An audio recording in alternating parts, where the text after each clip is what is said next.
evening, one and all. Monday, the 12th of January, 2026. The first proper live stream of the year, I guess. Richard, good evening, my friend. How are you? I'm great. That's what I put in my little title. First live stream of 2025 with Paul Thorpe. Obviously, I've done about 20 live streams already, Paul. But I'm just saying.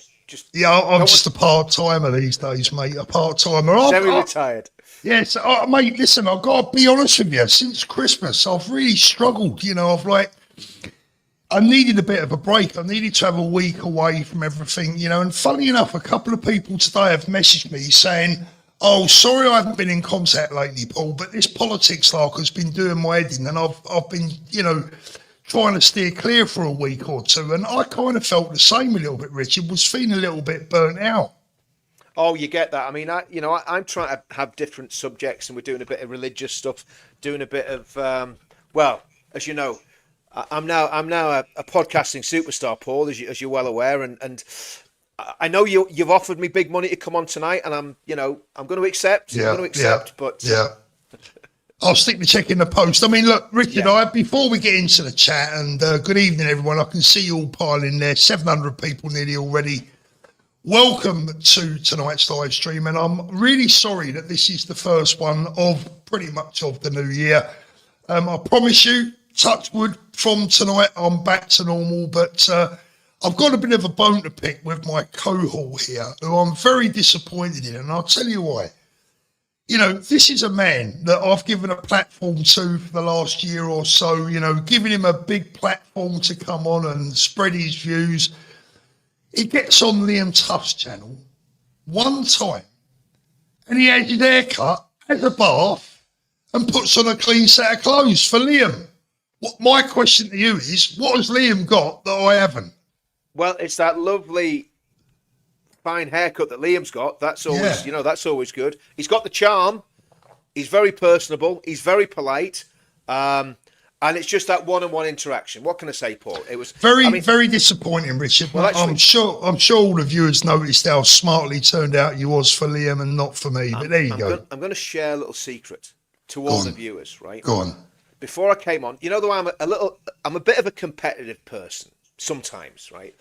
And I thought, well, okay, I've done this video. I want to see how well it's doing on Liam Tuff's site. And I looked just before we came on, and we're probably on about 38,000 views now, right? Yeah. Which in 24 hours, it's okay. You have bigger ones, you have smaller ones. Then I thought, well, Thorpe, my goodness, he must be up over, 200,000 or something on the one he did with Liam Tuff's. Yeah.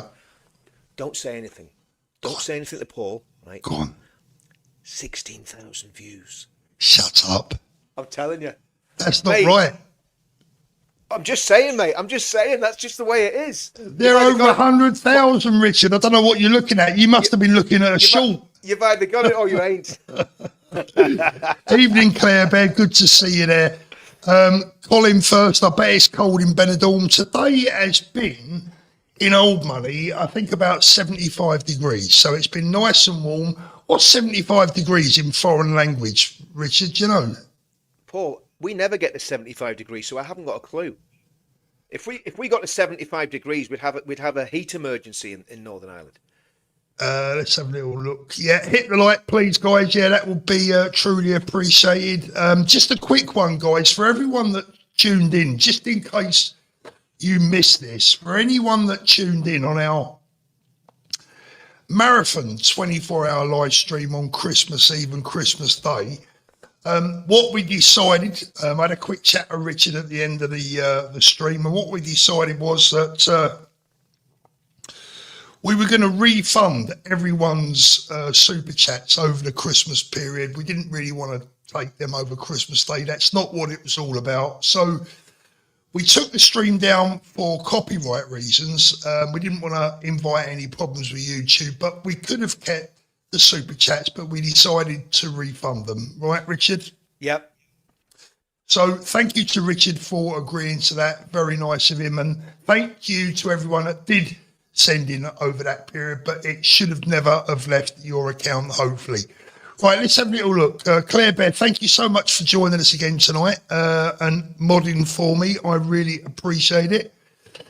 Let's have a little look here. What we got? Alan Smith just tried plugging Counter Media breakfast show on PT channel. It was up for about 5 minutes, then taken off. I don't know what that's all about.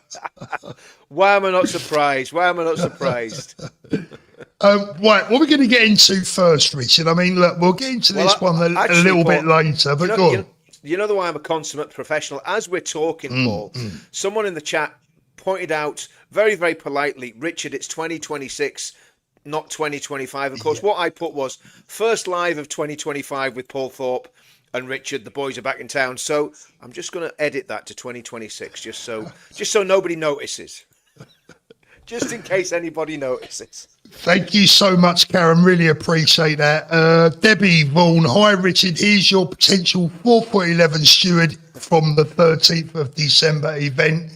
Brilliant. Thank you, Debbie. And thank you, Lindsay, as well. Really appreciate that. That's Richard, actually good. Paul, let me explain that. Debbie was probably, what happens is, when we get to an event and I realise we probably need about another 30 stewards, then do you remember in the old days when they wanted to recruit people for the Royal Navy? They bought them a beer, and at the bottom of the beer there was like this warrant that they had to go and serve in the Royal Navy. And then if they didn't come and do it, they got hit over the head with a cosh and ended up on a galley, right? So what I do is I press gang people every time I go to an event. It's probably going to stop people coming anywhere near me now, right? So, you know, if people want to come up and shake hands with me, there's a good chance you'll end up with a high vis vest on, and you'll be basically patrolling London, making sure that people don't fall in the River Thames. So there you go. So if you just a heads up for the next event. Talking about London and the River Thames, later on we're going to talk about something completely left field tonight, and I think the viewers will find it interesting. I know you will, Richard, but we'll leave that till later on in the show. Let's get into the topics for tonight. Plenty to get through, and I want the audience to lead us as well where they want to take us this evening. Let's start off with this potential X ban, Grok ban, this AI issue that's going around. Give me your views on it first. Should we have a look at what Keir Starmer thinks first? Let's have a little look at Keir Starmer. Let's have a look at Ying Kong Chong Hing Kim Un Jun Starmer. The great leader. Let's have a look. It's disgusting, and it's not to be tolerated. Look at his movie. He's not happy, is he? Look. It's disgraceful, it's disgusting, and it's not to be tolerated. Look. X has got to get a grip of this, and Ofcom have at full support to take action in relation to this. This is wrong. It's unlawful. We're not going to tolerate it. I've asked for all options to be on the table. It's disgusting. And X need to get their act together, and we will take action on this because it's simply not tolerable. I'll tell you what, Richard, if he replaced the word X with the Labour Party, he'd have a good point. It's disgusting, it's disgraceful, it's not acceptable. It's not acceptable. And they need to get a grip, you know. Yeah, they need to get a grip. They need to resign, get arrested, and go to prison. I honestly think these people are. I think we're dealing with one of the most dangerous governments, probably the most dangerous government. And we've had some bad governments, but these people are dangerous. They're warmongers. They hate the British people. They love the international community more than they love the British. They're despicable, Paul. They're absolutely despicable. Yeah. I've run out of words to describe them, and I'll tell you what, Richard, I don't know, probably I'd see what the viewers think in the chat, but one of the reasons that I've been feeling as low as I've been feeling the last couple of weeks is because of these people. They actually they send me into almost about a depression. And I was saying to, I did a thing with,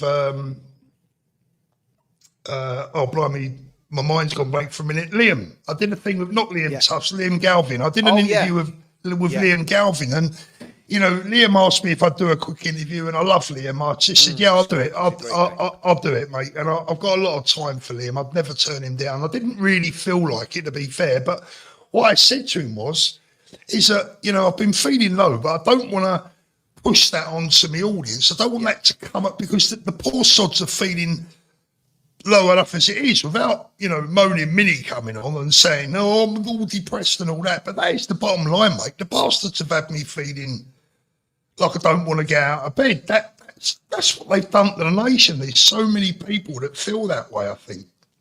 Yeah, I mean, I must admit, I'm okay. I'm pretty bullish. I mean, I think we've got the solutions, we've got the answers. I'll be honest with you, right? I'll be more annoyed with the people, the patriots, the people in the patriot movements, than I will be with the Labour Party at the next election if they don't get a grip. Keir Starmer said get a grip. Well, my message to the British people is get a grip, get behind Advance UK, get behind the Unite the Kingdom movement, get behind the pledge. We've got all the tools in the toolbox.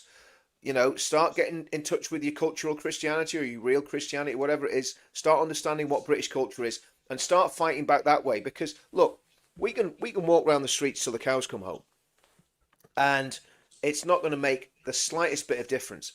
Whereas if we get properly organised, if we do the Unite the Kingdom rally on the 16th of May, right, and we have 1 million people there, and let's say 10% of them join Advance UK as a result of going to that event, right? That's 100,000 people that we've got on top of the probably 50 or 60,000 people that we'll have by the time that rally comes around. That means we have 150,000 members of the party. I want to see 1 million people, like Ben says, if we have 1 million people... everyone. UK, sorry about that. Go on, carry on, Richard. Is that what I could hear in the background? Am I? No. Go on, carry on. If we have 1 million people in Advance UK, we win the next election. Whether we even get on mainstream media again or not, we win the next election if we have 1 million people. And then that puts a lot of responsibility on Ben and all the team that are leading Advance. I'm just a mere member that's cheering very heartily from the sidelines. But I believe that that Advance UK have the answer, and it's down to the country to give them a chance to do what they need to do. Farage is finished. I know we're going to talk about it later. Should we talk about that now, Paul? Should we go? Well, we can do. Yeah, we can do. Just before we do, I just want to let people know. Let me just get my WhatsApp messages up. Just so that people know they can get tickets right now for the Advance UK event in London on the 7th of February. The event is called Restoration, Culture and Immigration. And you can get those tickets over at, I should have done this before the show, to be fair, Eventbrite. So if you go to eventbrite.co.uk and type in Advance UK, you can get tickets for this event. Westminster Abbey, London, England, Saturday, the 7th of February, 1 o'clock till 5 p.m. GMT, and it says Advance UK is hosting an exclusive event in London. Join us for the afternoon of serious discussion. Register now as places are limited. So that's over at Eventbrite, or nip over to the Advance UK website. Go on, Richard. Sorry, carry on, mate. Yeah, well, I mean that's another option. I mean, but I think if people realise the scale of the potential that we've got and the scale of the challenges we face, then it shakes off the winter blues, and you go, do you know what? We've got a reason to get up in the morning. We've got a purpose. We've got a plan, and all we've got to do is follow the roadmap. Set your faces like flint, follow the roadmap, and do what needs to be needs to be done. Do you want to play that last one? Do you want to play that one by Elon? Because we didn't finish on. We didn't finish on. We'll finish that before we'll finish that before we go on to Senor Farage and what he's been up to. So the grok thing. You asked me about the grok thing. Now, obviously, anybody that's producing vile, disgusting, pornographic images, especially some of the stuff that we're talking about, should be prosecuted, right? But that's like going not the kit that they're using to create, but the actual people that are creating the images should be prosecuted. So at the end of the day, grok is a tool. It's like any of the AI stuff. You can get the AI stuff to do what you want it to do. So if dirty, filthy little nonces and incels are creating pornographic images or violent images, especially of children, then they should be taken to task, arrested, and that's it. They should be sorted out. But you shouldn't punish the platform, because the platform is just a tool, and you could make that sort of stuff on Adobe, on the online version of Yeah, Adobe. you can do it anywhere. Yeah.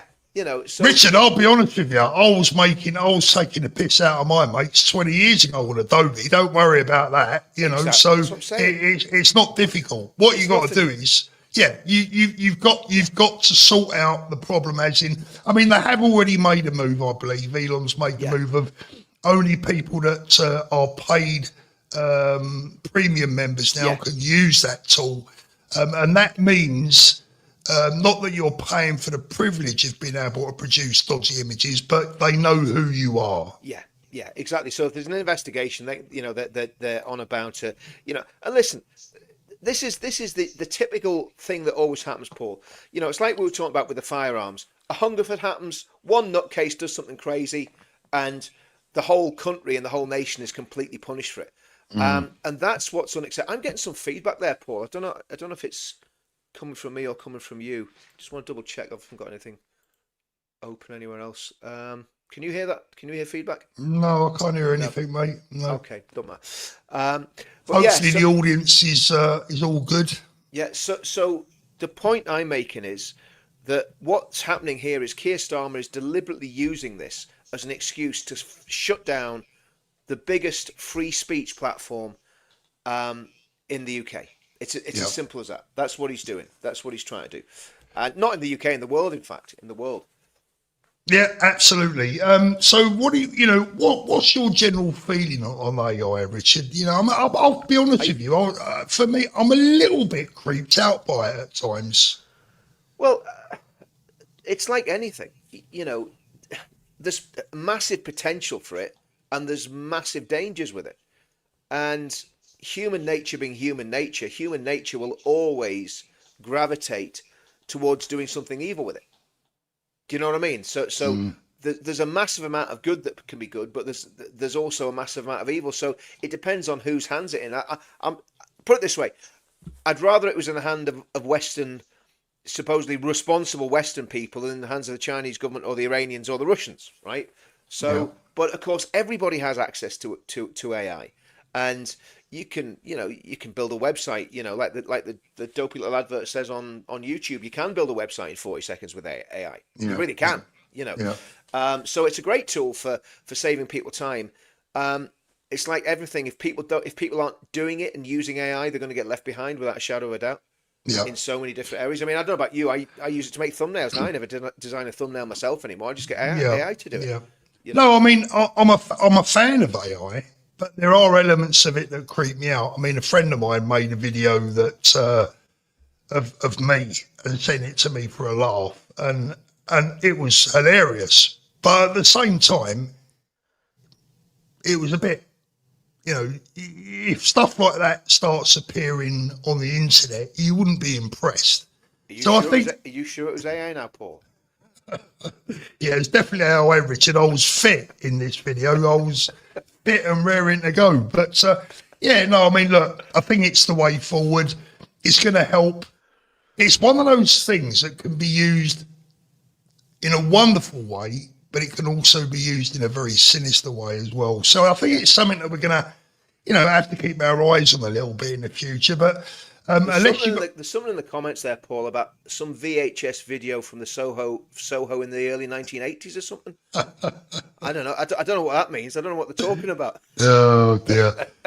You've already tried to have me once this week, Richard. So you're not going to get away with it for a second time. So.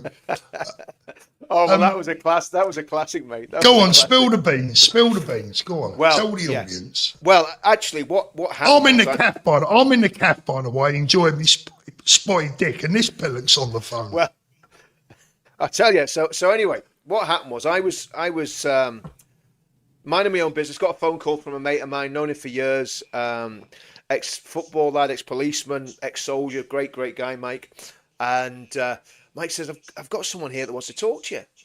And I says, who is it? He said, it's a woman. I was like, oh, okay. So anyway, this lovely sounding lady comes on the phone, and she says to me,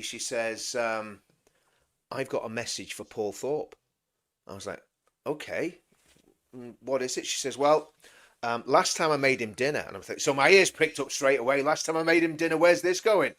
She says, and she started talking a little bit. I'm not going to what she said, but she started talking a little bit, and then she said how much he appreciated her cooking and what a great guy he was and all the rest of it. And I thought, well, I've got to get in touch with Paul and tell him, tell him the story that this woman, this lady back in England is wanting to get in touch with him. So I phoned Paul up, and well, you tell everyone what I said to you, Paul. Well, he's going on about, this woman, she's been saying she's been cooking dinner for you and what you've been up to and all this. He's trying to wind me up, and go on, who's it turn out to be? It was a 90-year-old mother-in-law.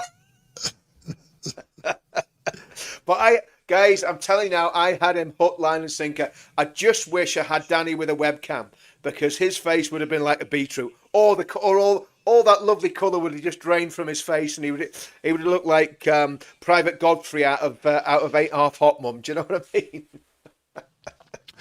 Right, Richard, let's shall we save I think we'll save Farage for later. Let the audience build up. We've got 1,600 people watching.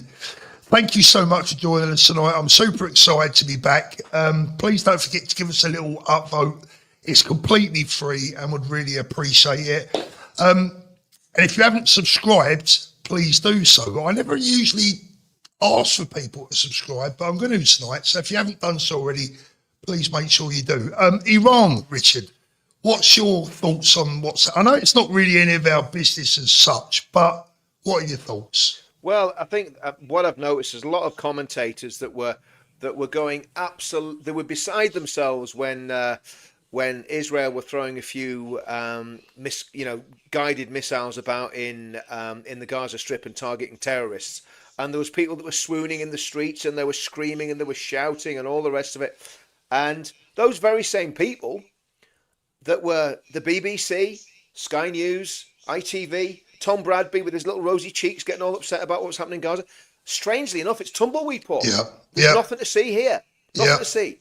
And what's happening as far as I can gather, and again, give Tusi credit. I mean, Tusi's obviously got skin in the game here, literally. He has done a great job of covering this, and he's done more to cover this and probably bring it to the world's attention than the BBC, ITV and Sky News put together. And it's like Dan Button's always saying, the legacy media are finished. Yeah, they're done, aren't they? They're done. That's why, and it does bring us full circle back to why Keir Starmer is trying to silence X, because he knows that there's a lot of truth tellers on X, and he's not going to be able to get away with what he's trying to do. But Iran, to me, the people deserve the right to self-determination. They deserve democracy. They have lived under the most horrendous regime since for a long time. Paul, I remember. I mean, I was only a kid. What age was I? I think you were about 45. I was about 10 or 11, and and.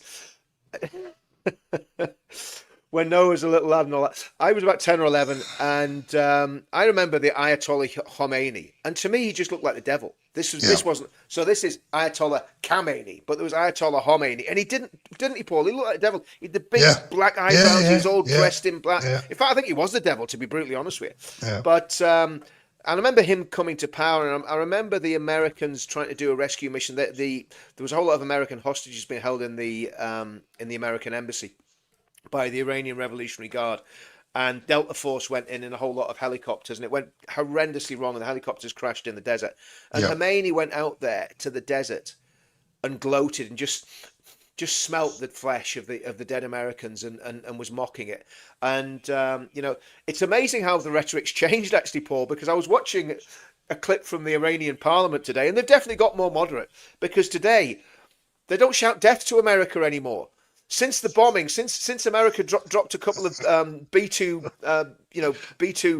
bunker buster bombs on the on their facilities, it's not death to America anymore. It's down with America. So they've gone from death to America, we're down with America. So what it is. That's a warning in relations. Yeah, they've learned about F around and find out, haven't they? Haven't they just?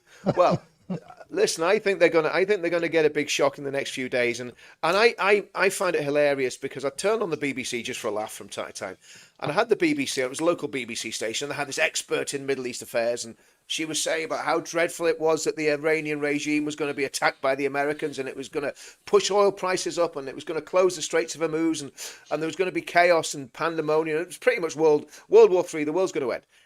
It's nonsense. It's nonsense. That Iranian regime needs to be toppled.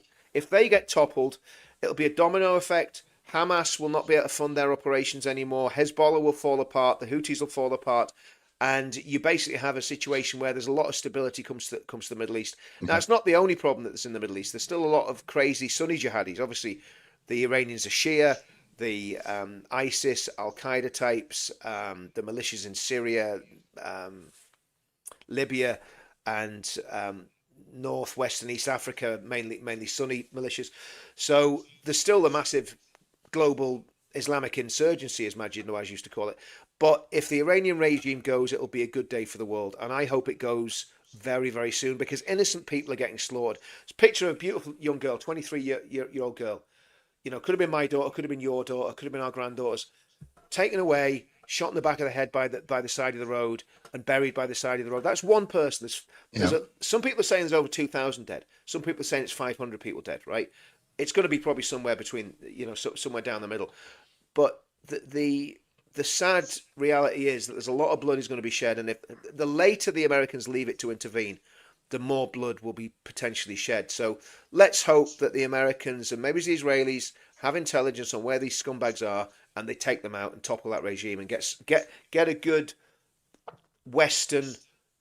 I was going to say, I'd like to see the Iranian people do it themselves, in all honesty. But look, Farty Pants here, no, I don't think they can. Farty Pants says, why are the Free Palestine protesters not out there protesting to free Iran? Exactly, 100%. I've got a short video that I've done coming out. I'm probably going to put it out tomorrow morning, so I'm not going to comment too much on that one. I don't want to spoil my video tomorrow. But needless to say, I agree with everything you said there, Richard. And I would say this, which I do repeat in the video tomorrow. I've had the pleasure of knowing a number of Iranian people in my life, in my business life, in my personal life, both men and women, and they are lovely people. They're really, really nice people, and my heart bleeds for the people of Iran, the Persians. They need freedom. They want freedom. They deserve freedom. For God's sake, give it to them. So for all those pro-Palestine mobs out there, why don't you look at another cause that actually is worthwhile?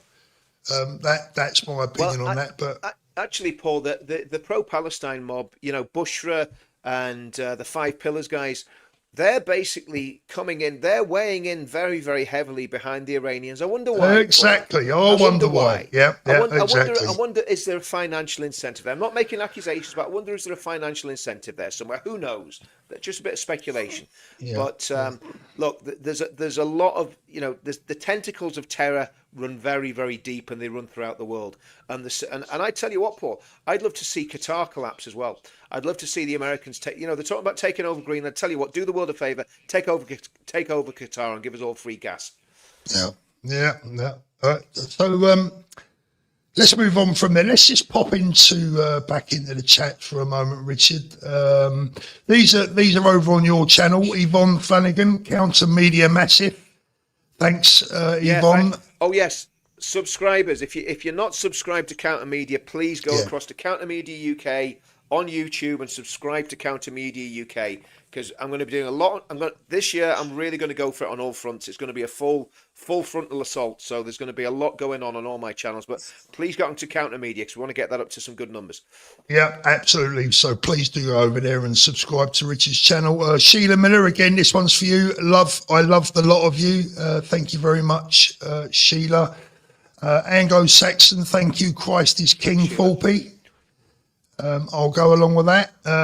And let's have a look. Marty McDowell, brilliant interview, Richard. Love from Larne, Northern Ireland. Thank you for your service. Thanks, Marty. Bless you, man. If anyone hasn't seen Richard's interview over at Liam Tuff's channel, I'll drop the link in here. It's a wonderful hour or so of Richard talking. Especially if you suffer from insomnia,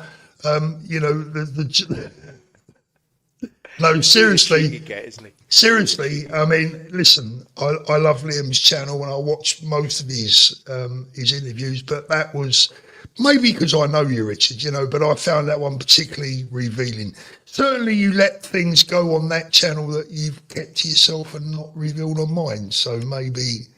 Yeah, well, maybe you need to interview me sometime, Paul, because I should do that, shouldn't I? Yeah, really, I should do that. Yeah, if I ever come to Spain or you ever come to Northern Ireland, we can sit down and have a proper chat, couldn't we? Get the camera. No, Richard, you've got to come to Spain. I keep telling you, you're tight. Well, I'm only going to come. 35 quid. I'm only coming if Mrs. Inman's coming with me. She's invited. I told you, Okay. 35 quid, easy jet, or even worse, Ryan Dare. Oh no, I'm not going to do Ryan Dare. Have to be squeezy jet. Gladys, thank you so much for that. Layla Cunningham, Richard. I know we spoke about her briefly before the show, and you said, I'm not really too interested in, talking about her. But, I mean, has she had an unfair crack at the whip this week? What do you think? Yeah, look, I've watched Layla Cunningham's output for a long time, and I think she is getting unfairly treated. I'm just going to be honest, right? I think she's pretty good. Look, she's a politician. She's a career politician. She's QC, I think, as well, isn't she? So she's from that sort of background. She's not one of us, but she's speaking out against Islam, radical Islam. Now, the problem I have with people that do that are Muslims, my issue is, okay, well, how do you differentiate between the good bits of Islam and the bad bits of Islam? Who's the arbiter? Who makes those decisions? That's the problem the moderates have got. But I think it's great that there are people like her, like Shohab, like Lubna, who are speaking up against the crazy stuff that's going on in our country and against the Islamization. The worry is, Paul, for me, I don't have a worry about Layla. I don't like. I'm not a fan of Zia Yusuf, as you know, because I don't like the way he behaved towards Rupert Lowe and Ben Habib. But Layla seems to be a fairly straight shooter. She seems very smart, very quick. And are we going to say if somebody's a Muslim they can't be involved in politics? Is that what we're saying? Is that when she's got all this sort of... Well, there are plenty of people out, Richard. There are plenty of people out there right now and the voice is getting bigger and bigger and bigger that would say, yes, if you're a Muslim, you can't be a politician. What would you say to that? Well, I wouldn't agree with it because it goes against.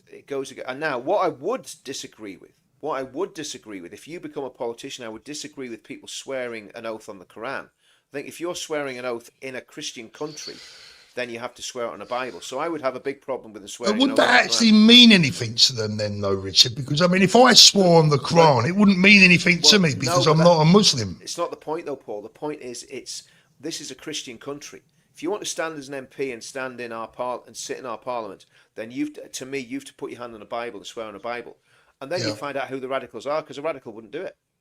If you're just like a Muslim in name only, would they not? Would they not? You don't think they would? I don't think they would. I think they would. They can use Takia and all the rest of it. But I think there'd be a whole hullabaloo. Look, if you want to deal with radical Islam, you ban halal, you ban Sharia courts, you ban cousin marriage, you ban polygamy. When I say ban it, all these things are banned anyway. You start arresting people, locking them up and deporting them for that sort of stuff. That's how you deal with radical Islam. You close down extremist mosques. You monitor what crazy Islamic preachers are saying. You deal with the grooming gangs, you deal with the tribal system, you deal with the election rigging, you deal with the postal voter fraud, you deal with all those things. Yeah. If I say I believe in freedom of speech and freedom of religion, then I've got to be very careful, how I think about all this. I mean, listen, everybody knows my position on Islam. I don't need to reiterate. If anybody watches this, because what happened, Paul? Somebody will clip this little clip. Oh, Richard wants loads of Muslims in Parliament. No, I don't. I certainly don't want the Gaza gang in Parliament. I want them, I don't even want them in the country. Yeah. But someone like Layla Cunningham, who seems to be on our side. Now, she's in reform. My problem with Layla Cunningham, it probably is more than anything else, she's in reform. That's my biggest problem. If she was in advance, I'd probably be quite, 100% happy with her. The fact is, anybody that's in reform that is supporting Farage's regime, and I think Farage could be just as authoritarian, just as dangerous as Starmer, I would question their judgment. But I wouldn't say because she's a Muslim she shouldn't be in politics. No, I don't think that's right. Yeah, I've had a little look into her background. What I would say from what I've seen, there's a couple of things here. First of all, I think she is a career politician. Yeah, of course she is. I think that is very obvious from her past. What I would say is, and what I can say for sure, is that I know that she has helped a very, very good friend of ours. You probably know who I'm talking about. You may or you might not actually, but she has been responsible for helping a very good friend of ours with a lot of things that shows me the colour of her heart in many respects. And I would say that Layla's probably had a bit of an unfair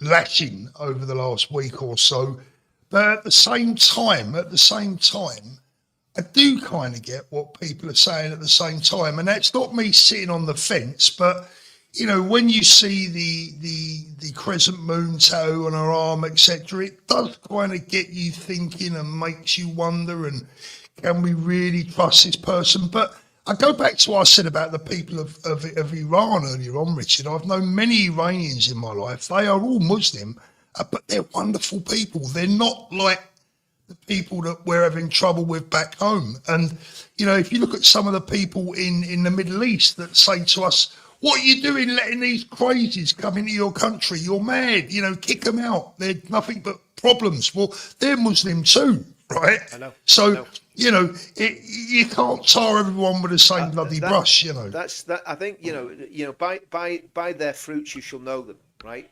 And you've got to look at her fruit. And look, at the end of the day, I did see some stuff that, again, you know, she was maybe playing a bit of the diversity card by the looks of it to get where she needs to get to.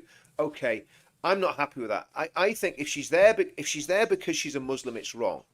If she's there because she's a good politician, because she can actually take care of business and she can change London, then I don't have too much. Now, obviously, if I was in London and I was asked, "Are you going to vote for Ant Middleton? Are you going to vote for Layla Cunningham?" I'm going to vote for Ant Middleton all day long. Middleton all day long. But my point is that she shouldn't be barred from standing because she's a Muslim. If people don't want a Muslim MP or mayor, then they should vote against them. Let me know. By the way, guys, let us know in the chat. You know, are you a Layla Cunningham supporter, or are you not against? That's the wrong word. But are you opposed to Layla Cunningham, or would you support her as a mayoral candidate? I mean, for me, for Richard, and probably for most of the people in the comments now, Ant Middleton's our man. I would like to see Ant join Advance. I'm going to be honest with you. I told Ant that when I met him. And I've done, you know, there's nothing to change my mind, but I would still personally vote for Ant over anyone else. Yeah, I would. I mean, I support Ant Middleton all day long over Layla Cunningham all day long. I mean, it's not even but my point is that she shouldn't be barred from standing, Paul. That's my point. Yeah, Do you know I mean? No, I agree with that. You know, I agree. So I'm going to support Ant all day long. Again, she seems a very capable politician. She seems capable. Like people were saying in the chat there, because I was looking at some of the comments, they were saying, and it's quite right that she did do this. She accused Dan of being far right and so on and so forth. Now that's not helpful. I'll be honest with you, Paul. I saw that. Yeah, I just remembered that. Yeah.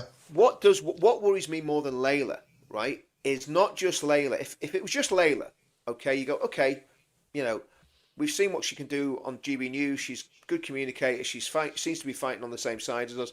But then to go and call people far right that aren't far right. That's not. But then again, I'll tell you what. We'll maybe talk about this in another stream. But I'm still very concerned about the ethnonet thing, and I'm going to do quite a few videos on it. I'm going to try and get to the bottom of it. There's a lot of people I'm quite suspicious of now that I think are getting dragged in that direction, and I will name them on my own channel. I'll not name them on yours, Paul. But so the ethno. Well, I'll be honest with you, Richard. I'm going to be straight with you and the audience now, and I'll do it live. That has also played a role in me being a little bit on the quiet side over the last couple of weeks, because quite frankly, it's been depressing me. Yeah.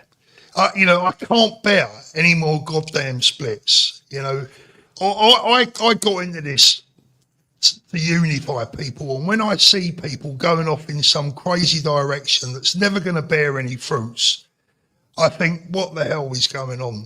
Because united we stand, divided we fall. Simple as that. Paul, we've been consistent. Tommy's been consistent. I've been consistent since 2017. I wrote a mission statement for Veterans Against Terrorism in 2017, and we were explicit in it. We wanted nothing to do with far right racists. We were looking to bring people together.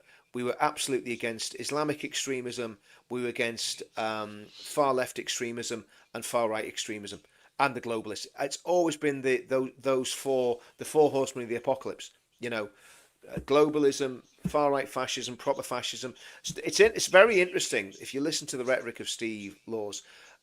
He was attacking the Jews relentlessly through that interview, and treating Andrew Gold with somewhat contempt. And I think, I'll be honest with you, I think Andrew Gold was not the right man to interview him. We probably need to start. I don't even want to give them the credibility of debating them. What we probably need to do is do a few videos where we look at what they believe and we just take it apart line by line. Now, a lot of people won't want to do that because they want to get in the fight, but I don't care. I fought against these people for the last 10 years. I don't have any fear of them. They've got a few trolls online. It's not the fear, Richard. For me, it's not fear for me. What it is for me is disappointment. Disappointment in seeing people splinter off, trying to create something that is never going to bear any fruits. Whether even if I wanted it to bear fruit, even if I actually wanted it to bear fruit, I'm grown up enough to know that it's a waste of time. It's I don't want it. One, I think it's evil, right? I think it's wrong, and in the same way I think Islamism is wrong, and I think the far left are wrong. I equally think the racist ethno-nats are wrong. And you see, the thing is, people are now being called a racist as a badge of honor and thinking it's cool.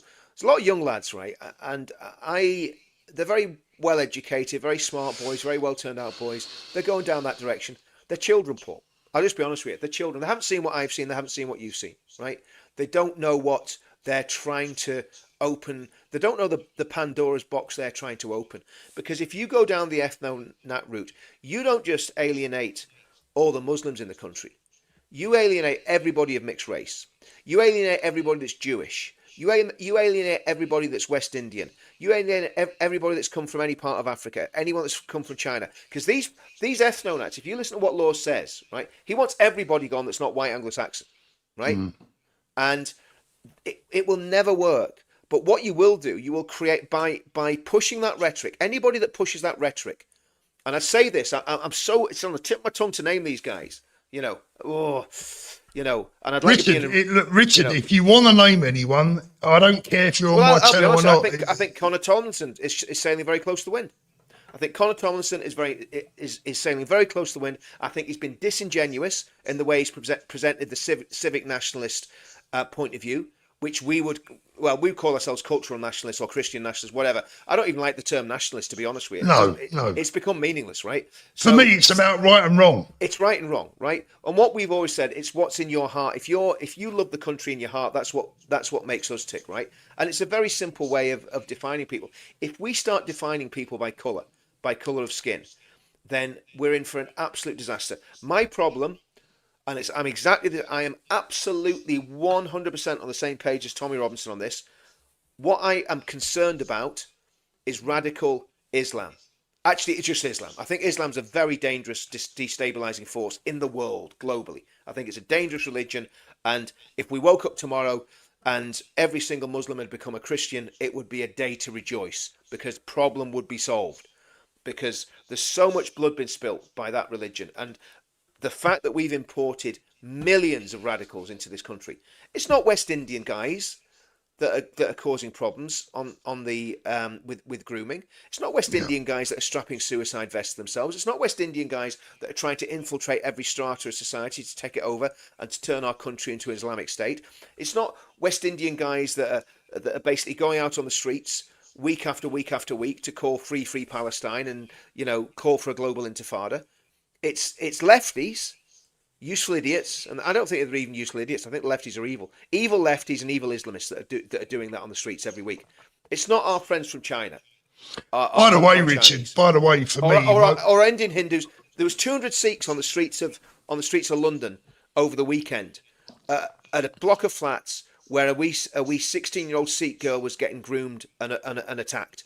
200 Sikh lads went out there and took a stand. Now, I'd rather have those 200 Sikh lads any day over 200 limp-wristed, pink-haired lefties that would just stand there and watch one of their own get, know what, by these monsters, right? Yeah. So I'm sorry.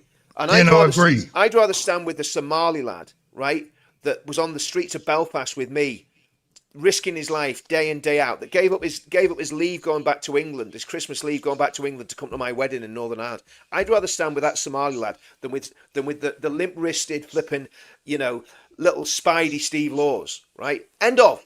I've no time for them. I've no time for ethnonats. And I'll say, and we've stood toe-to-toe with them before. We'll do it again if we have to. Simple as that. Because they're wrong-uns. They're wrong-uns.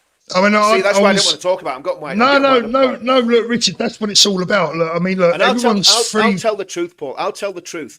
And I know there's scumbags that will target me because I'm saying this. I don't care, because I tell you what, target me to my face and find out what happens. Simple as that. Everyone's entitled to their opinion, Richard. There is some other points that we won't bring up tonight, but there are some other points that we should speak about on this subject. I was starting to write a little script for a video the other day, which I haven't actually finished. And during that script, I found myself writing that most of our enemies in this country are white. Yeah. Yeah. The ones that I see in these videos, I was watching AY earlier on, and I was watching, all the boys that get out there and do their thing, these pro-Palestine marches, etc. Yep. The vast majority of them are lefties. Well, a lot of them. I mean, there is a lot of Muslims there. There is, but there's a lot of white lefties, amongst those crowds. Yeah. Let's move on, Richard, because we've been going for 47 minutes already. We've got just under 2,000 people watching. Thank you so much, everyone. Good to be back. Thank you, Gladys. I really appreciate that. Debbie Vaughan says, I'm making plans to be in London for the 16th of May. Hope to meet you again, Richard and Paul, for the first time. Thank you very much. And Bess Black, a regular, says Ben needs to be given a platform, hopefully on the 16th, so that millions can hear Advance UK. I agree. Ben for number 10. I'll tell you a little secret, right? I don't think anyone's listening. I'll give you a little secret in a second. 1 second. Rob Quince, my disappointment from 2025 is Tuesday. I thought he was with us. Thank you, Rob. Mark Bowman, Happy New Year. If Iran can make changes, so can we. Right, so I had a little call from Ben yesterday.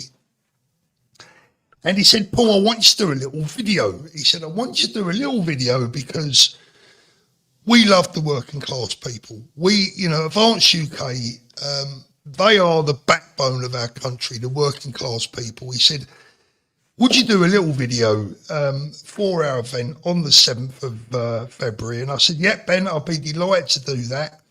I fired that off to Ben today. He said he likes it, and I'm going to give you guys a sneak preview. I hope Ben doesn't mind, but I'm sure that no one will tell him that I've shown it to you. But this will be played on the 7th of February at the event in London. Go over to the Advance UK website or Eventbrite, get your tickets for that event. Should be great. Let's have a little look at what I came up with as a tribute to our working class. Afternoon, everyone. It is my absolute honour to have been asked to address such a wonderful audience today, and I thank Ben Habib and my fellow Advance UK members for this opportunity. Now, the amazing people of our United Kingdom have always risen to the toughest of challenges. No task has ever been too great, no order has ever been too tall. And behind our uniqueness as a people, our success, our bravery and stoicism is a very special type of human being. And we often, and quite rightly, celebrate what us British have given to the world, but we rarely recognise the hands that built our nation in the first place and then fought and died to retain it for future generations. Those are the hands of our wonderful and quite unique working class. In modern times today, it's our bricklayers, plasterers, labourers, emergency service workers, those who sweep our roads to keep them clean, and the men and women who rise at 4 a.m. to go to work in the cold and rain every single morning that are no longer celebrated or given the respect that they truly deserve. And in years gone by, it was the working class English longbowmen who saw off the French and who enjoyed their work so much that they managed to drag it out for 100 years. The working class heroes of Waterloo and Trafalgar, and those who gave their lives in their thousands in the fields of Flanders and on the beaches of Dunkirk and Normandy. The working class blood of our brave servicemen and women from 2 world wars that included my own grandfather. Yes, he too was one of that lot. And we should never forget nor underestimate their contribution to our nation, for it is the working class who keep our country alive. They keep it functioning and they keep it moving for those that have betrayed them. But times are changing at last in Advance UK, and with our amazing leader Ben Habib at the helm, finally we have a political party that truly recognises, respects and indeed celebrates the crucial contribution of these proud men and women, both past, present and future. Advance UK really is the People's Party. It's yours, it's mine, it's ours, and it loves the working class people of our nation. There you go. Yeah, it was good, Paul. Just a quick, you look like you was going to fall asleep there, Rich. No, do you know what it was, Paul? I was having to change my headset. I'm getting feedback through my headset. Is that right? Change to a new one. Is it any better? Hold on, mate. Any better? Let's have a little look. Let me just get this on. Let me get through 1 or 2 more chats. Debbie Vaughan again, thank you for Richard, because he didn't twist my arm on the 13th of December. Charlie Kelly, well said, Richard. I met Layla a couple of weeks ago. She is fantastic and she knows what needs to be done to fix London. Laurie, hope to see many Iranians at United Kingdom in May. That would be really nice, wouldn't it? Yeah, wouldn't it just? 2026 Royal Mail stamp set, Starmer in a bikini. I'd buy that. Hold on a minute. Go on. Here we go. Here's one I made earlier. Oh no! Oh, I put that on my morning show this morning, and unfortunately, I only had 200 people watching. By the time I put that had gone off the screen, I was down to 50 people. Sharon, good evening, Sharon. Paul, Richard, hi, my big mouth on YouTube. I'm trying. Thanks, Sharon. Keep going. Keep trying. Charlie Kelly again. I was at the Reform rally on Friday as well. She's done a fantastic speech. Nothing against Anne. I think they should both team up and unite the right. Well, yeah. I mean, I think speak to your leader, mate. Speak to Mr. Farage. You know, he's the one that Farage has caused so many. You know, listen, Farage doesn't need to do any more to destroy the country. I mean, he's he is the one that's alienated the right and probably, he's pushing people into these extreme positions by what he's doing. Charlie, can I just say, Charlie, mate, we are, whether you're on the Reform camp or whether you're in the Advance camp, mate, let me tell you something. We're all on the same goddamn side, the vast majority of us, right? The bottom line is this, is that we have a leader that will do what he says and means what he says, and he will walk the walk as well as talk the talk. I'm afraid in Nigel Farage, you have a leader that is leading you up a garden path. We have a real leader. We have another, in my opinion, the best man since Winston Churchill. We have him standing right in front of our very eyes. And I just wish the right would unite, because every single person, probably nearly every single person, not all, but most of the 1,900 people watching this right now will want the same thing. The only thing that differs is who's the best man to deliver it. Well, we know who the best man to deliver it is, and his name's Ben Habib. It's as simple as that. So let's talk about the Islamisation of reform, Richard, for a moment. Well, it's happening. I mean, Nadine Zahawi today. Yeah. Big surprise. Well, I'm not surprised because if you notice, I mean, here's the thing, right? If we'd have heard Suella Braverman had joined Reform today, we'd have said, do you know what? That's a real coup. Maybe Nigel's got something. Robert Jenrick, I mean, I've got my issues with Robert Jenrick that anyone that's watched his channel. No, but their appointment, they're jumpers that would make sense. Yes, that's what I'm saying. So, but he's got Nadine Dorris, right? So let's put the Muslim thing aside for a minute. He's got Nadine Dorris, who is responsible for the internet harms legislation. Now he's got Zahawi, who's responsible for vaccine passports and a lot of the lockdown measures, right? And goodness knows what was in the. Well, we're not even going to go there with that. But so we've got people that have been part of the problem for the past 10 years. So he's got wet Tories, very, very wet Tories coming across to his party. It says everything you need to know. So I'm sorry if you're, again, I know I'm very hardline. If I believe in something, I'm totally committed to it. I'm a die-hard advance UK supporter. If you're in Northern Ireland, right? If you're in Northern Ireland. God bless Northern Ireland, by the way. God bless Northern Ireland. Absolutely. Join Advance UK. And also, if you're in Northern Ireland, write to your local representative, write to your local councillors, write to your local MPs, write specific to your local MLAs, and tell them to get a grip of the Commonwealth Games Committee or whatever it's called in Northern Ireland, and get the Ulster banner back as the flag of Northern Ireland, because it's been politicised, it's been removed, and we know who's removed it. We know what their agenda is. We want the Northern Ireland flag back, representing Northern Ireland in the Commonwealth Games. It'd be like taking the England flag away from the England team. It's totally unacceptable. And I'm saying that as a proud Englishman. I've lived in this country long enough to know when people start playing games with flags, it doesn't end well. And last time they started messing about with the flags, I think the Commonwealth Games place got all its windows put in. So the bottom line is we want that flag back. Do you know what, Richard? I'm going to give you. I'm going to apologise ahead of what I'm going to say now, because some people understand it. Danny is one of them. Danny would go, "Oh no, not another bloody football analogy." But I believe that in life, in general, there are many analogies with football that people understand. And I tell you what, I think Nigel Farage is. This is the way I see him in football terms. He is the manager of a club in the Championship that want to win the Premier League. What he's doing is he's bringing in a load of old has-beens in the hope that they're going to get him promoted.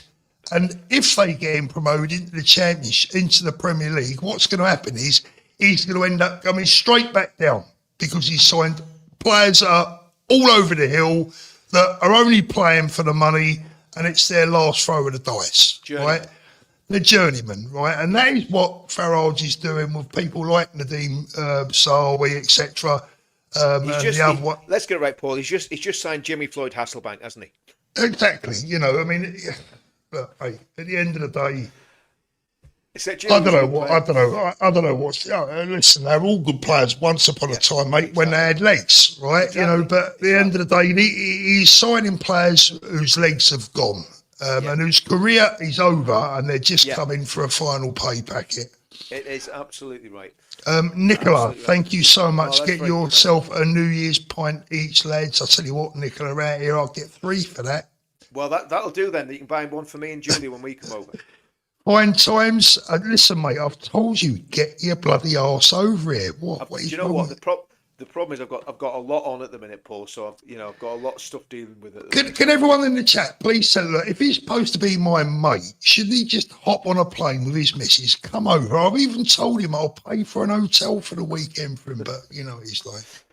You see, here's the thing. Paul won't let me stay in his house, right? Oh no, I can't have you in my house, mate. I know your farting habits. I remember we stayed in the same hotel room one night. No, we didn't. Yes, we did, didn't we?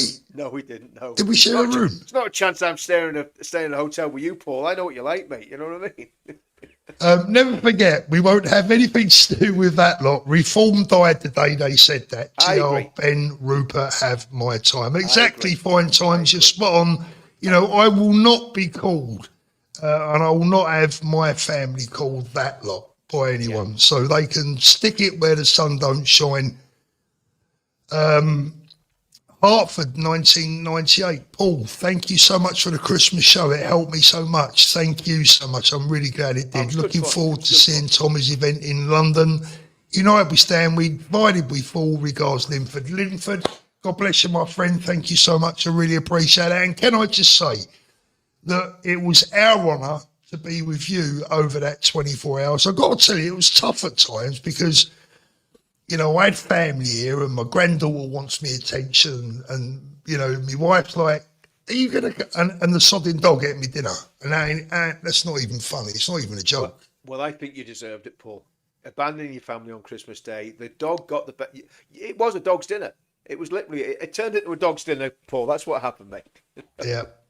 Hi, Steve. Love that presentation. Paul says it all. You forgot about the Great Crusaders, though. Yeah, do you know what? Maybe I should have mentioned the Crusaders.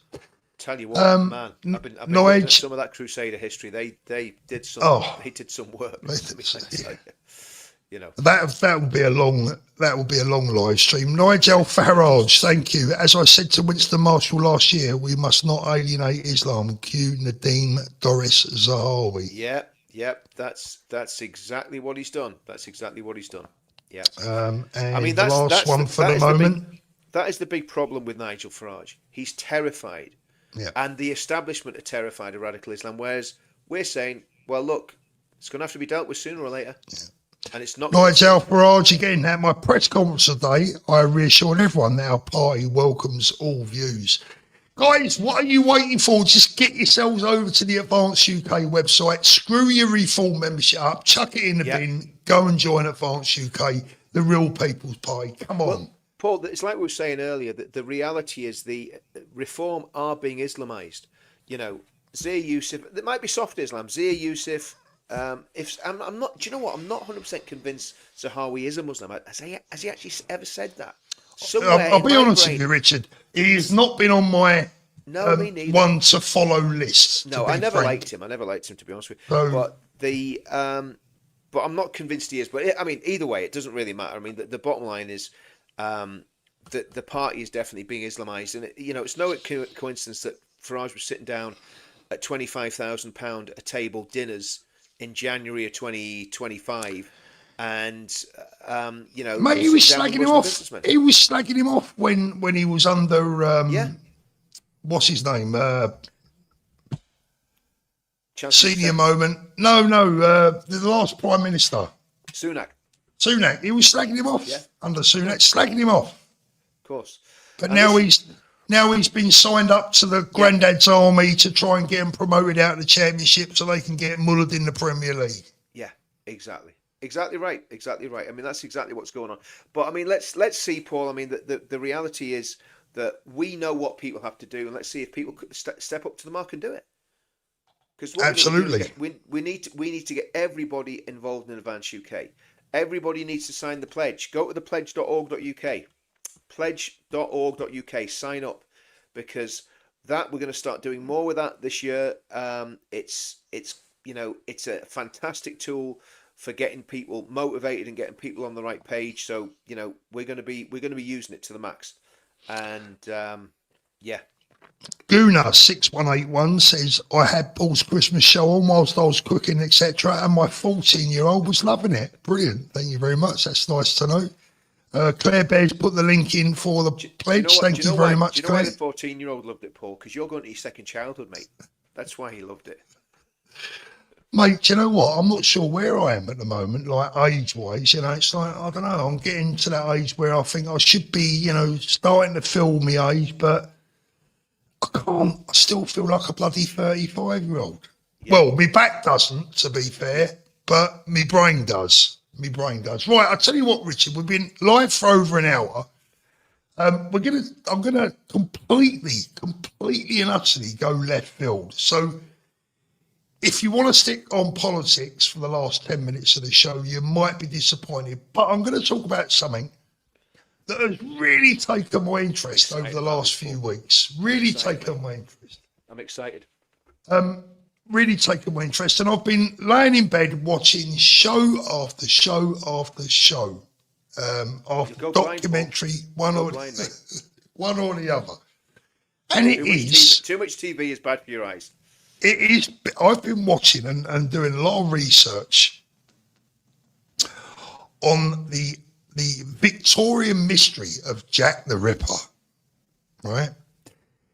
And it has been a journey, I've got to tell you. I tell you why, I've always been a little bit fascinated with Jack the Ripper and who was he and how did he get away with it, when did he start, when did he finish, etc. And I stumbled across the YouTube channel called The House of Lechmere, right?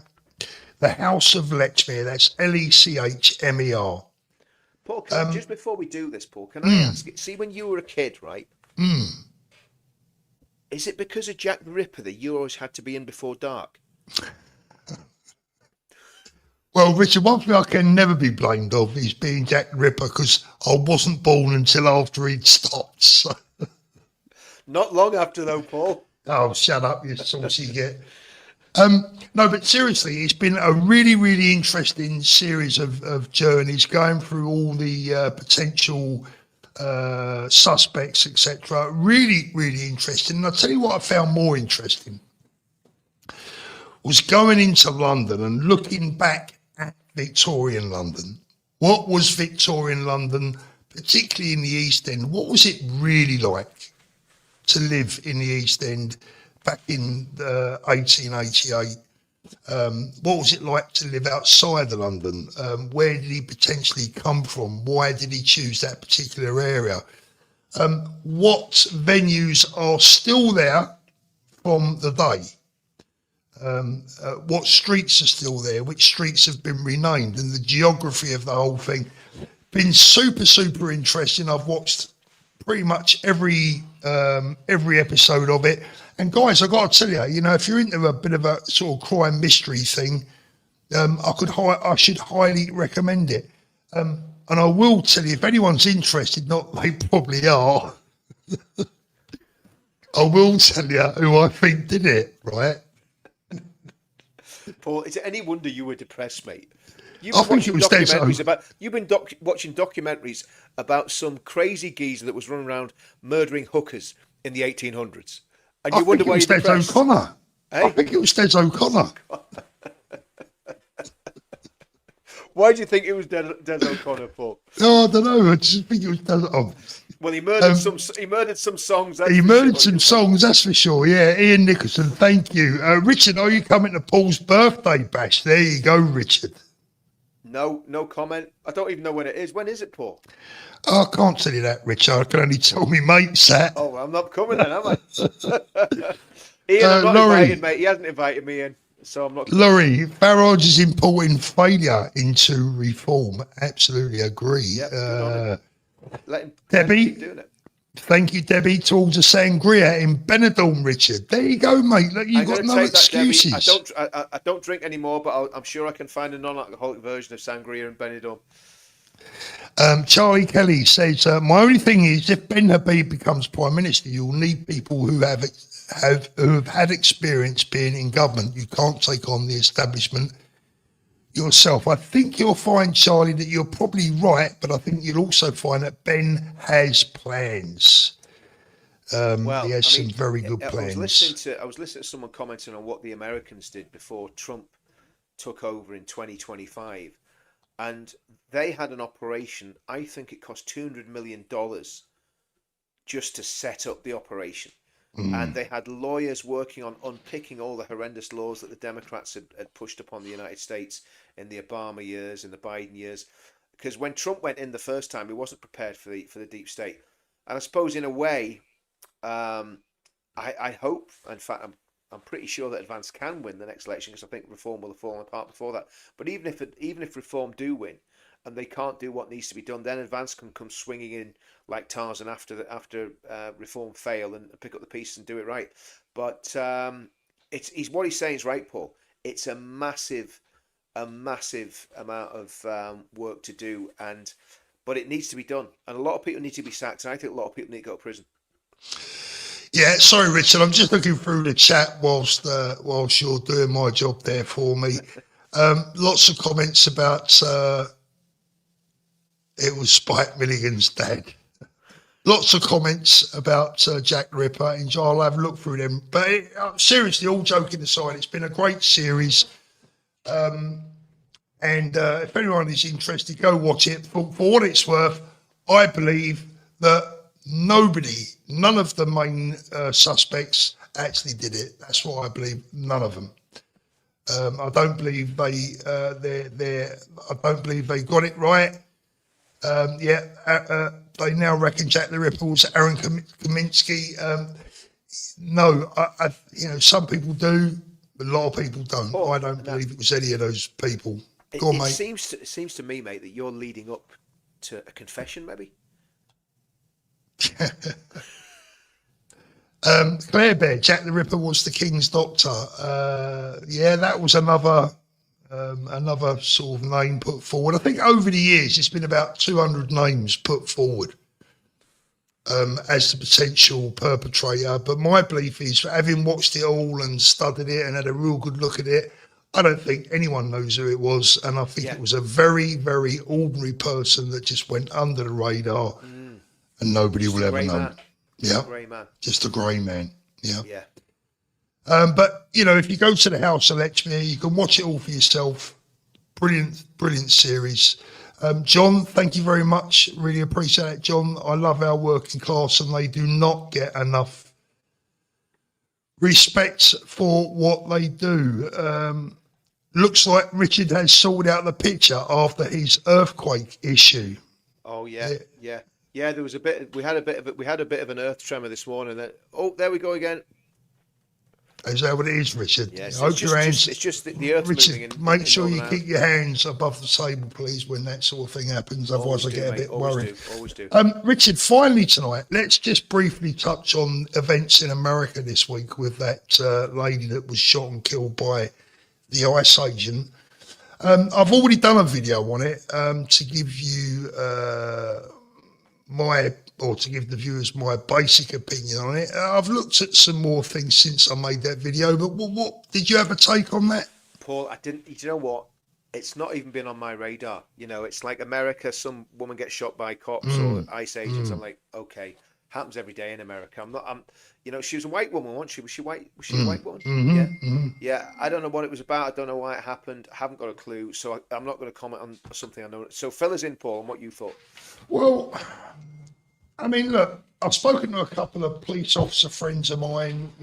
One of them's an armed police officer, so obviously I take his opinion very seriously because he will have been in situations not too dissimilar to that. Look, the bottom line is this. Someone died, which is very unfortunate. It's a mother of 3 children, right? But at the end of the day, she clearly told people before the event that she was going there to disrupt. And watching the video very, very closely, time and time again on slow-mo, super slow-mo, it looked to me like she tried to run the agent over.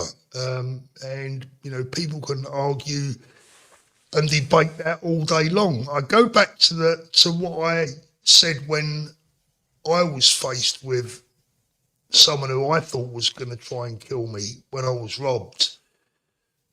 Unless you're prepared to gamble with your life, you don't take the gamble.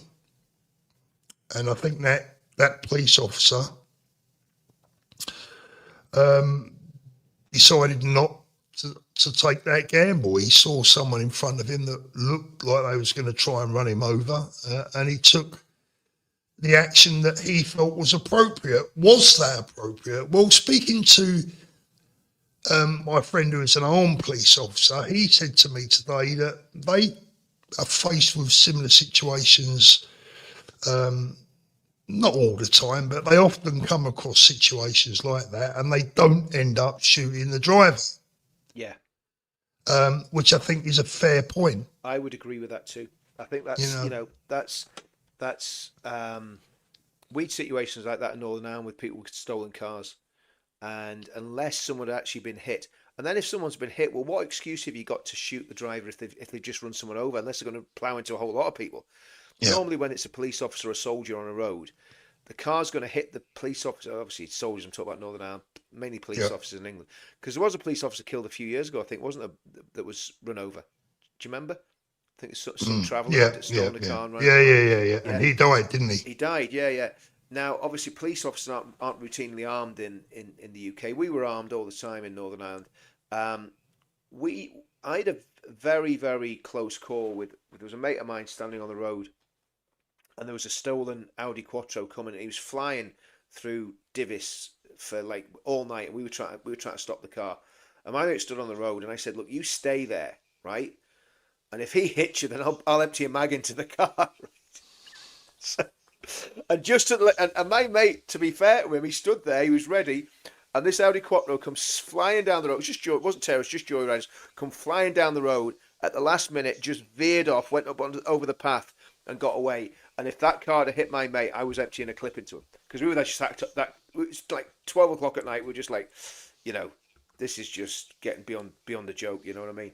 But so yeah, I think you can be disciplined and not shoot people, unless that car's driving at speed into someone. How fast was she driving, Paul?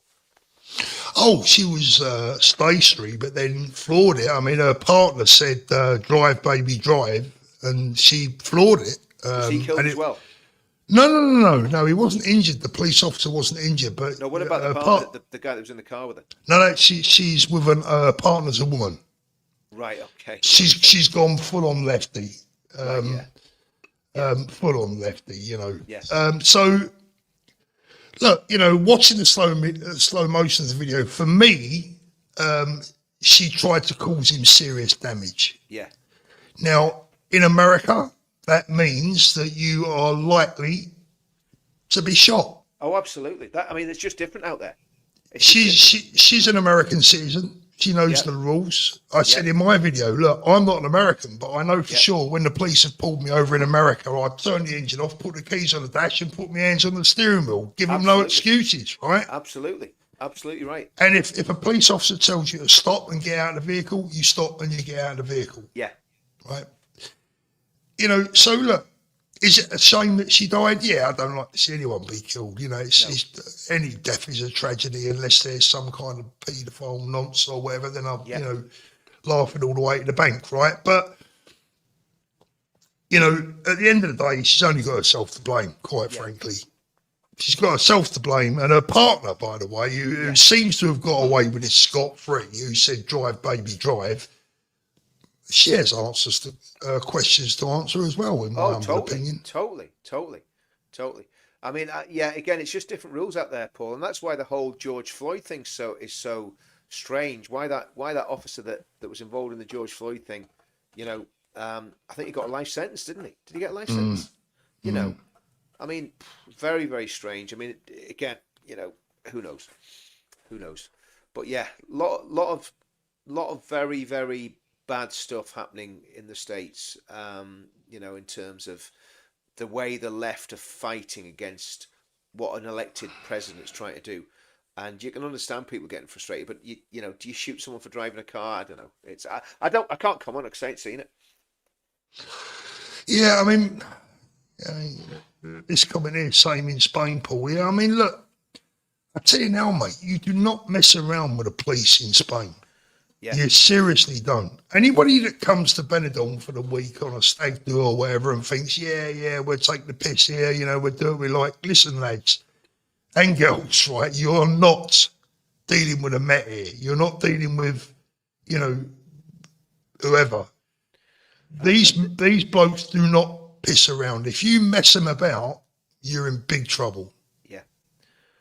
And I think that's part of the problem that we've got with the two-tier policing. The police are just terrified.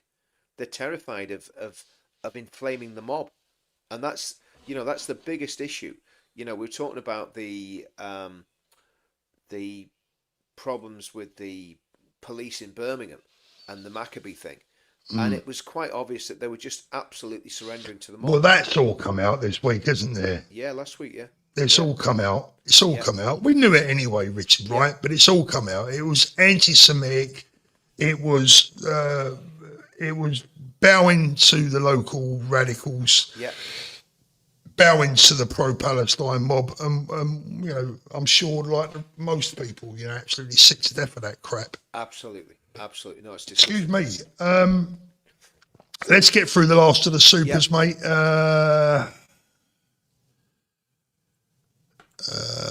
Marty, Richard, thanks, Marty. Richard, the sports minister, has already wrote to him. Richard, the sports minister, has already wrote to him. All right. Okay. Good. That's good. Hartford, thank you. If Farage ever got in, he wouldn't deport the migrants. He's not for us. Jack was a copper. That is why he got away with it. Much love. Regards, Linford. That is possible. Nigel Farage, he's back again. Cheers. Zahawi called me a racist in 2015. So I recruited him today. Howard Cox was too damn polite for my and nice for my liking. Well done, Nigel, it's lovely. Nigel, it's lovely to have you on the show. I mean, thank you so much for popping on. Do us a favour, Nigel. Drop your phone number in there, and we'll have a chat with you about maybe you joining in advance. What do you think? Yeah, you know, yeah. you'd have to join as a tea lady or something. But Ian Nicholson, thank you, Ian. I'm inviting Richard to Paul's bash. Richard, tell your missus you'll see her in 3 weeks. Nah, that ain't gonna happen. Charlie Kelly, listen, no disrespect to you guys, big love. Thanks, Charlie. No, listen, likewise, Charlie. Look, you've got absolutely, right to your opinion, Charlie. mate. Yeah, absolutely, mate. Like I'll always Charlie, we're on the same side, brother. Yeah, that's the bottom line. I'll always put my opinion strongly, but you know, at the end of the day, we if we disagree, it doesn't mean we fall out. Right, the mystery is solved. Gib boy, Jack the Ripper, was Starmer's toolmaker grandfather. There you go. Brilliant. Last super of the night, guys. Thank you so much for those. What do you think the possibility of Rupert Lowe joining Advance UK is? Him and Ben would be brilliant, and Rupert's popularity would boost Advance UK. Julies, you're asking me what are the chances? Let's have a look. What do you think of the possibility? Okay, I'll give it to you straight. I think they are slim because I think Rupert has his eyes on something completely different. That is my view. And I'm disappointed in Rupert. I will say that. That is not a party line. That is just my own personal view. I'm disappointed in Rupert because, like I said, united we stand, divided we fall. We have the best, biggest, most brilliant chance that you could ever wish for. And Rupert is pouncing about doing whatever he's doing and frankly not really making any inroads with much at all, in my humble opinion, apart from becoming a bigger celebrity himself. So faith beyond fear. The police got battered with bricks by Iranians at the London embassy, not one attempted arrest. Yeah, I mean, the getting back to the Rupert Lowe thing, Paul. I think there's some wrong-uns around him. I think there's some bad people wrapped around him. Young lads who think they know more than they know, and that's. I think there's ethnonats wrapped around Rupert. That's what I think. You know, I must admit, Richard, but that's my gut feeling. I must admit, I get that. I get that feeling myself. Evening, Jack. Jack says, what are the chances of Nick Tanconi and UKIP merging with Ben Habib in Advance UK? Jack, I'll be honest with you. I think it's very slim, and I tell you why. And this may not go down too well in certain circles, right? The problem with UKIP is that there's money comes into UKIP, I believe. Richard, am I right? Money comes into UKIP.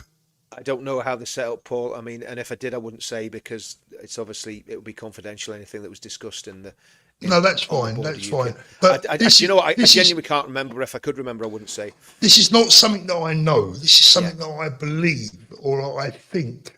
So if I'm wrong, anyone from UKIP will be welcome to let me know. Nick could let me know himself. But I believe that money comes into UKIP, and that may be supports people within the party. I don't know. Again, it's not a criticism, but this is Nick's job. Yeah. You know, this is his career. That's exactly right. And you'd be asking him. You'd be So asking you're him asking to him basically to give up his income. Yeah. Yeah. Because I mean, And that's a problem. That's a problem, and I get that. Everyone needs to earn the living. Exactly. If he's getting whatever he's getting, I don't know what he's getting, but if he's getting enough just to get by and do the protests and heighten awareness of what's going on in the country, more power to him. They're not going to win an election, right? But if he's getting enough money to be able to run around the country and do demos and shine a light on the problems, I think that's good. You know, as long as people don't actually think they're going to achieve anything and win an election, because they ain't. But at the same time, it's still good that he's doing what he's doing. I think fair play to him. He's got his little niche. Let him do it. I'll let you go on this one, Richard, and then I'll comment afterwards. Rupert, Nick Tanconi and Paul Golding need to join forces, as Labour will definitely attempt a coalition. I'm not going to comment on that, Paul. Well, you know, here's the problem with that, Ray. Yeah, go on. Here's the problem is that I don't think Paul Golding would join forces with Ben Habib. No, I don't think he would. And listen, you know, I don't know what his financial situation is. He might do, but I don't think he would. Again, all of these micro parties are basically, the leaders are getting a bit of a turn out of it, because there's people that are paying memberships, supporting them. So any of these people, if they give up that, they're going to lose. Like you're saying about Nick, they're going to lose their income. I'm worried about, you know, I'm not worried actually, but I think a lot of energy can be taken out of the way and put into areas that have got no chance of ever changing anything. Whereas what Ben has got and what the people around Ben has got, well, someone just put it in there. I'm just going to read it now. This isn't necessarily what we all believe, but someone's put, if Paul Golding joins Advance, I'd leave. Golding is a Nazi. So that's just a comment in the chat, you know. That is what you would face, and that is what you would potentially face. Now, I'm not passing any judgment on Paul Golding. I'm not going down that route. I'm not going to get into, you know, attacking. I've attacked plenty of people in the past. I'm not going to go down the road of attacking people, but I wouldn't be in anything that Paul Golding was in. Simple as that. Just the way it is. Wouldn't have anything to do with it. And that's always been my position. And there's reasons for that. I'm just going through some of the chat. I see Mike Graham completely ignored my video, calling him out to man up and say sorry. But he obviously knew that I'd made the video, because I watched him the other day with some girls. They was basically slagging us off, myself, Tommy and one or two other people. Let him get on with it. He's getting good figures on his show, I believe. Yeah. Good luck to him. Again, he's going to make a few quid out of it, but is he going to save the country, Paul? This is it. And this is the problem I've got with all these. Good point, Richard. Good point. Yeah, go on. You're going to get me on one, but you go. No, all the people that have basically got massive platforms, right? And I think I actually convinced some of them are ethnonats now, right? I'm convinced some of them are ethnonats, because by their fruit you shall know them. The ones that stabbed Ben in the back on the first day that Ben launched the party, there was a YouTuber and he stabbed Ben in the back, and he had people on him. He didn't even have the guts to go on him do it. I don't think he was on the channel that day himself. He had a little team there on his little channel, his big channel, slagging Ben off and attacking Advance. And, you know, I hope that the chickens come home to roost on that one.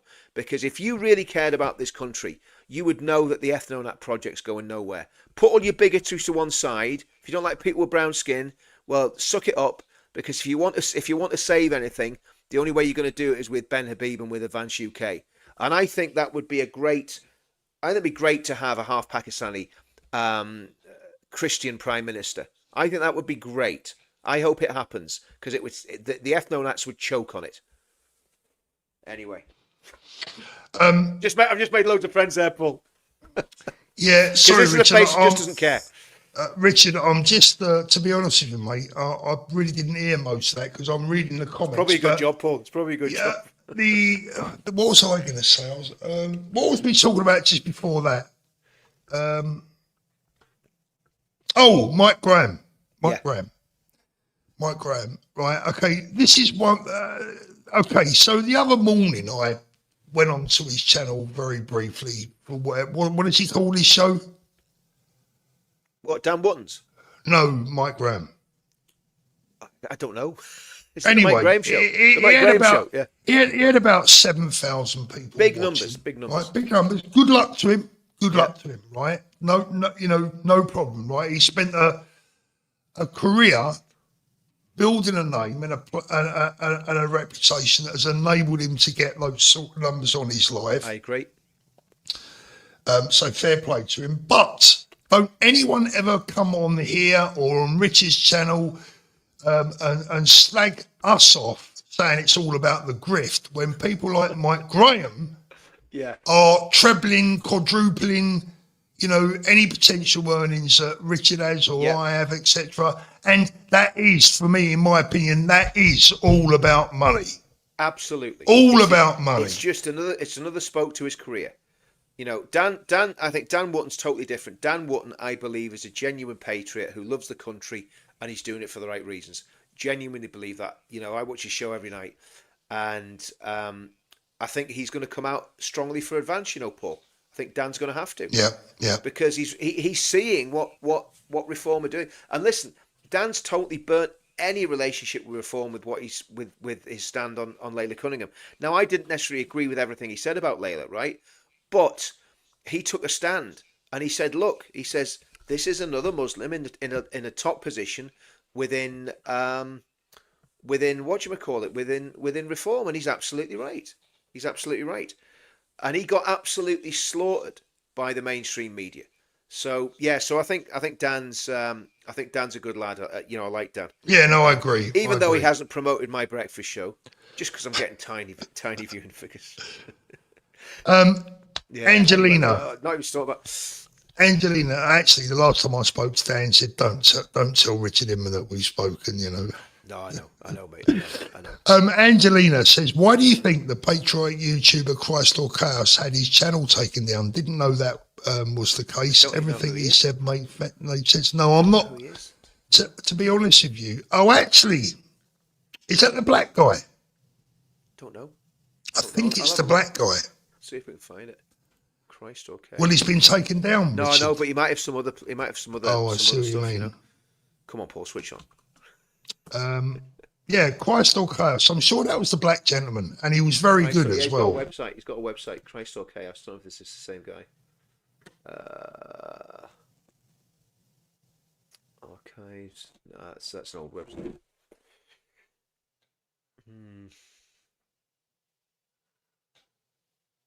Any luck? Can't really see what's going on. There's nothing. There's no news up there about what's happened to him. Charlie, Starmer is a disgrace, refusing to ban the IRGC. Charlie, I've got a video coming out on that tomorrow morning. Thank you for bringing that up. I've made a little video on that. Scandalous. Absolutely scandalous. You'll get my views on that tomorrow. Richard, it's been a great show. It's been great. It's been absolutely fantastic. I'm looking, Christ or Chaos, is that Village Church? Is that the same one? Because that channel's still there. But Richard is auditioning for his trip to Benidorm. He's trying he's looking at the mankinis. And it's not to be tolerated. Let's have a bit of Elon. To get a grip of this. And Ofcom have had full support to take action in relation to this. This is wrong. It's unlawful. We're not going to tolerate it. I've asked for all options to be on the table. It's disgusting. And X need to get their act together, and we will take action on this because it's simply not tolerable. I hate him. I know. Get out of here. Get out of here. Go on. Get out of here. Get Elon on, Paul. Show the difference between used to be him and Elon. a left or liberal value, and yet we see from the in quotes left a desire to actually censor, and that seems crazy. I mean, I think we should be extremely concerned about anything that undermines the First Amendment. There's a reason for the First Amendment. The First Amendment is because people came from countries where they could not speak freely, and where saying certain things would get you thrown into prison. And they were like, well, we don't want that here. And by the way, in many parts of the world, including parts of the world that people might think are relatively similar to the United States, the speech laws are draconian. So, I mean, that's the difference. The difference between the two men is just phenomenal. Yeah. And actually, Elon could be Prime Minister in the UK because of his heritage. Yeah, it'd be nice, wouldn't it? Well, I don't know. I'll tell you what, my claim to fame, Richard, is that Elon Musk retweeted me. I mean, that is my, I mean, can you When was honestly, well, a year ago, I think, Oh, something right, like that. okay. Before I binned off my X account, to be honest with you, because I got Yeah. absolutely sick to death of the trolls. Yeah. I mean, I've got to tell you, X has its good points, but it's also has its down points as well. Right, guys and girls, I think that is it for the evening. I've thoroughly enjoyed that. We've had fairly decent audience all night tonight, Richard, just Yeah, good hovering people as underneath well. the 2,000 mark. I didn't see any trolls, so I didn't think we got any trolls. We didn't get any trolls, but no doubt. Well, we've some got kickback. Claire and Ian in there, you know, doing Yeah. their job, doing Oh, their they do bit. great. They're on the front line with their sniper rifles, and if That's it, anyone just taking pops them their out. head over the, Straight in the mince pie. it's like Straight through the whack-a-mole, eye. Straight through the eye. You know. isn't it? Whack-a-mole. Troll, have That's some it. of that. Just smash them. Yeah, That's yeah. it, that's it. Zero tolerance on the trolls. Like it's absolutely Yes. zero tolerance. Any trolls pop up on my channel, they get vaporized straight away. Right, mate, I'm off. I've got Yes. to go tonight because my wife Guys, has lost her voice, and Thanks I don't everyone want to for miss watching. it. Remember, right? before we go, Counter Media, get onto the Counter Media UK YouTube channel, subscribe, and if you're really daring, become a member and see all the video nasties I put up for the members. Grifter, you grifter Inman. Get over there and join up on Richard's channel. He deserves it, bless him. Go and sign up, become a member. For God's sake. Let's get 6 members by the end of the day. I was going to say, can we get 6 members before midnight? Right, love to everyone. Take care. We will see you soon then. As always, make sure you look after those beautiful children. They're the ones that count, right? See you all soon.